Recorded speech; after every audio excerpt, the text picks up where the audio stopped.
Of all Jesus' teachings, none has sparked more discussion and debate than his commandment to love our enemies and do good to those who persecute us.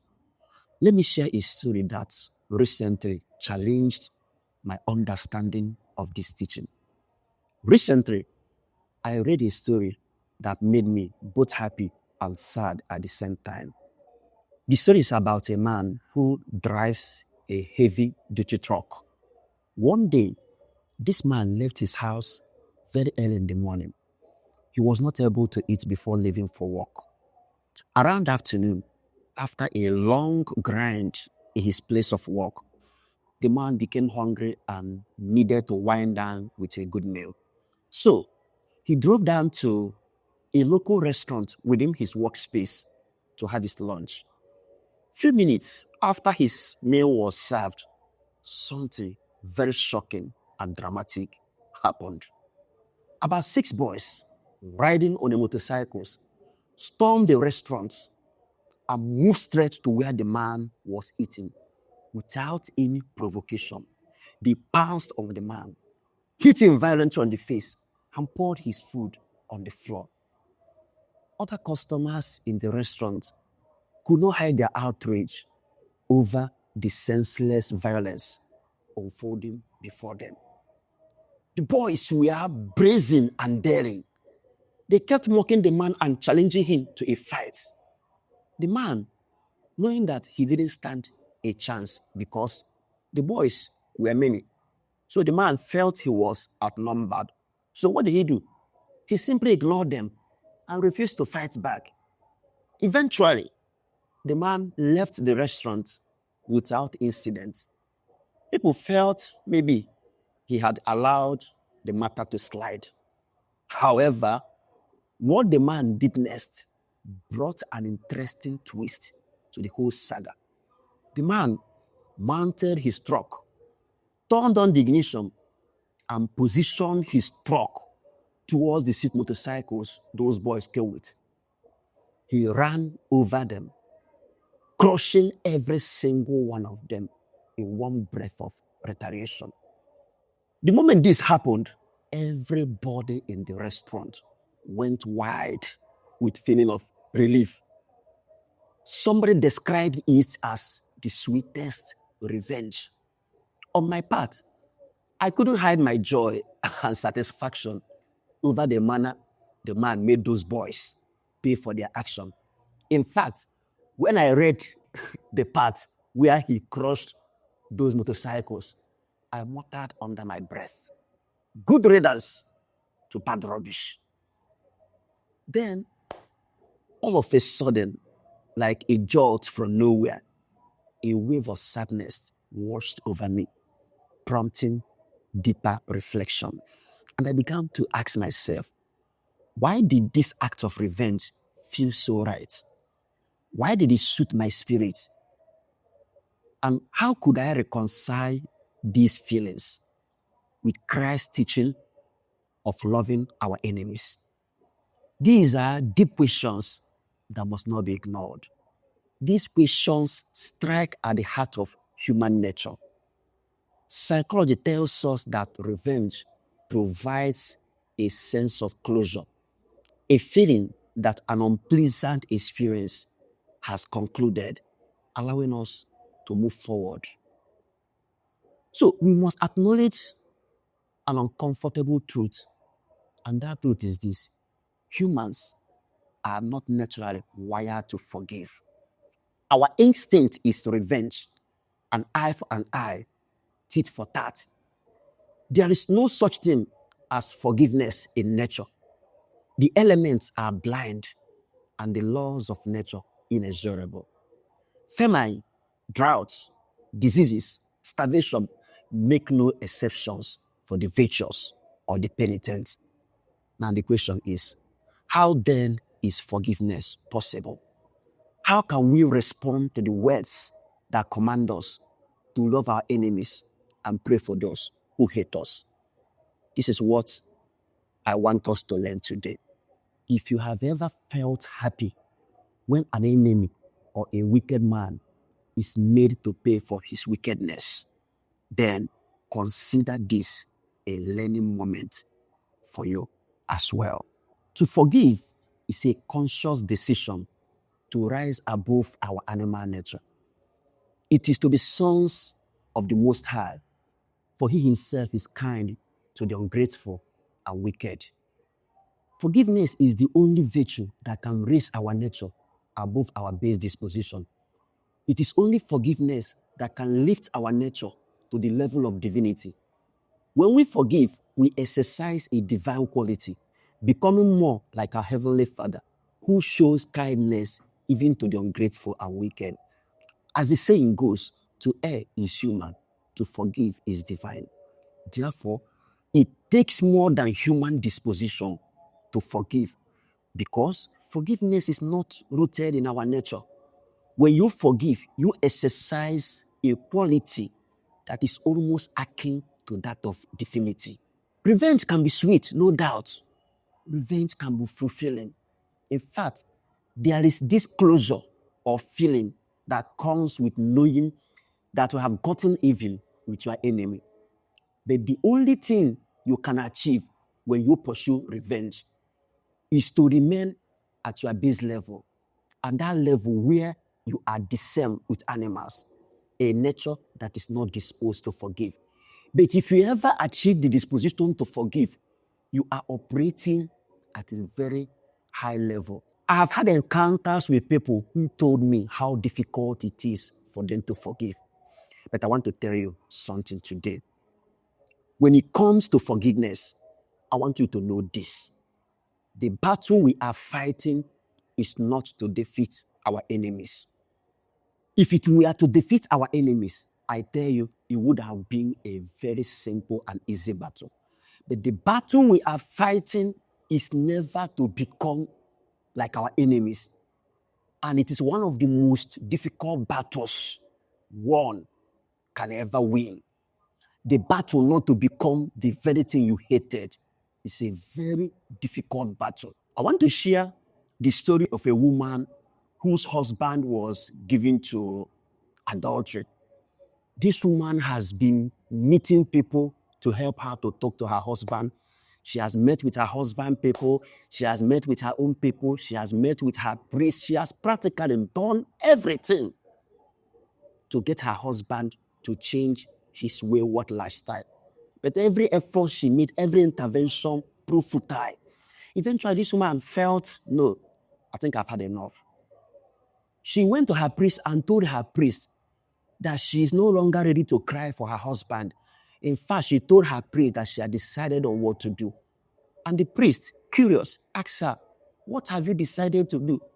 The woman responded by telling the priest, well, I have decided to look for myself a strong and energetic young male lover who will satisfy my own sexual needs. If my husband is going his way with his women, I will be going my own way with my own male lover. After listening to her plan, the priest asked her a soul-searching question. The priest asked the woman, are you happy that your husband is living a life of adultery? The woman responded and said, how can I be happy? If I were happy, would I be going about complaining? Then the priests are dead. So the very life of adultery you hated is what you're about considering, is what you're about to start living. Then what purpose would it serve? The saying goes, if you can't build them, leave them.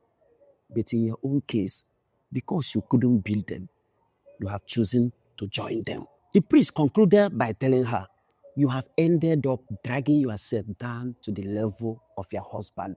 Today, Jesus asks us, for if you love those who love you, what credit is that to you? Even sinners love those who love them. And if you do good to those who do good to you, what credit is that to you? Even sinners do the same. The only thing that can mark us out from sinners and wicked people is when we introduce forgiveness and break the cycle of evil. You now understand the point I was trying to make, that the battle we are fighting is not to defeat our enemies, but never to become like them. Unfortunately, this is where many of us have lost the battle completely. I have known people with friendly disposition, people with calm nature and cheerful smile, who went after revenge and they ended up becoming bitter shadows of their former selves. They lost their beautiful personality and became bitter souls. Don't let your enemy destroy you twice by losing your identity to bitterness. I remember the story of a newspaper vendor. This newspaper vendor, there is something weird about him. There is a man that normally goes to him to buy newspaper. Now, whenever this man comes to this newspaper vendor to buy a newspaper, he always greeted the man. But this newspaper vendor, for whatever is his reason, has never responded to this man's greeting. So one day, this man went to buy newspaper as usual. He went with his friend. So he greeted the man as he normally does. The man never responded.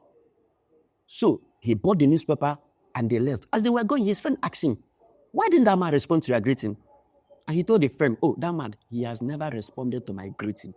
And the man said, wait, you mean that man has never responded to your greeting? And you have always greeted him? He told his friend, yes, I've always greeted him. Why are you greeting him? The man who doesn't respond to your greeting. When the friend asked him that question, the man turned to his friend and said, why am I greeting him? Why should you ask me that question? Don't ask me the question. The life that man wants to live is the life of a man who doesn't like responding to people's greeting. The life I want to live is the life of someone who likes greeting people. I cannot allow his own life to change my life. This is where many of us lose it when we choose not to forgive, when we choose to react to any evil done to us. We end up losing our life and assuming another person's identity. Forgiveness can also be a powerful means of triumph. Many of us understand revenge as the best path to triumph over evil. It is not always the case. I remember the story of a young military officer who was malhandled by a high-ranking senior officer. This high-ranking senior officer so dealt with the boy that this boy just lost it and mustered uncommon courage and faced this high-ranking military officer and told him, one day I will make you pay for this, even if it's the last thing I achieve with my life. But because of the way the high-ranking military officer has dealt with him, he didn't bother at his threat. He just merely ignored him. Now, one day, something happened. The camp where they quartered while prosecuting their war, all of a sudden was engulfed in a serious fire outbreak.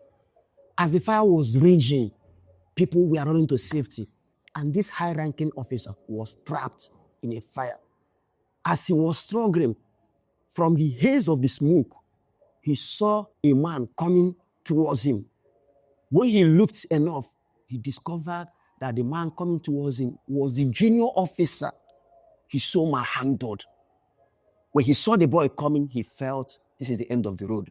And the boy was coming armed with gun and another weapon. So when the young man came close, the next thing he did was he dropped his gun, dropped the other weapon, and then plunged into the fire and pulled this officer to safety.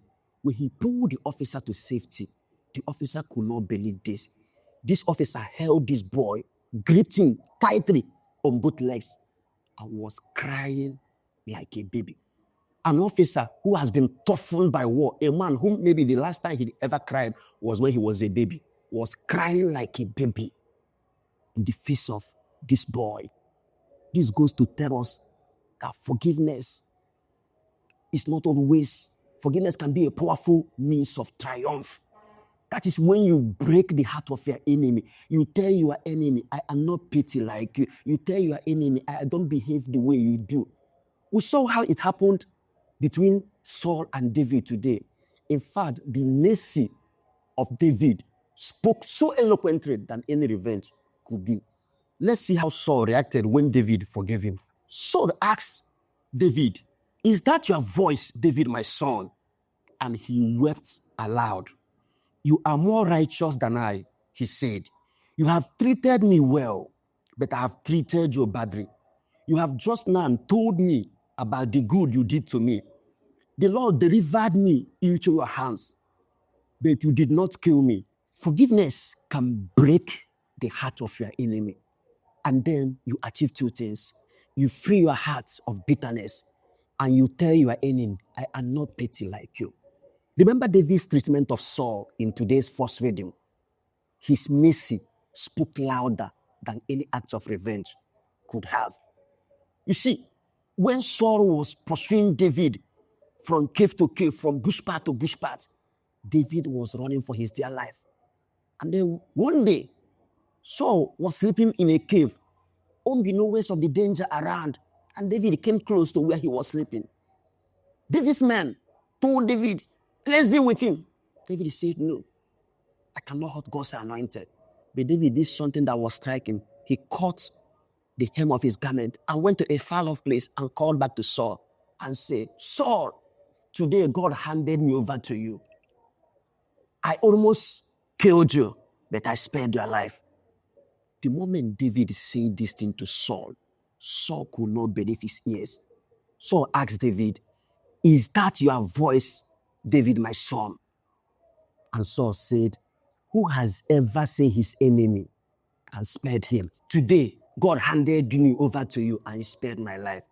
And Saul said, by this, I know that you are more righteous than me. You are going to rule as a king over the people of Israel. But make me a promise that when you want the throne of your father, the throne of our ancestors, don't blot out my name from our family root. This was a mighty king addressing a mere shepherd boy, addressing his subject, David, who was a nobody. That is the power of forgiveness. Forgiveness can raise you to a status that will make your enemy feel so little. Forgiveness can create a spirit of magnanimity that make you appear larger than life.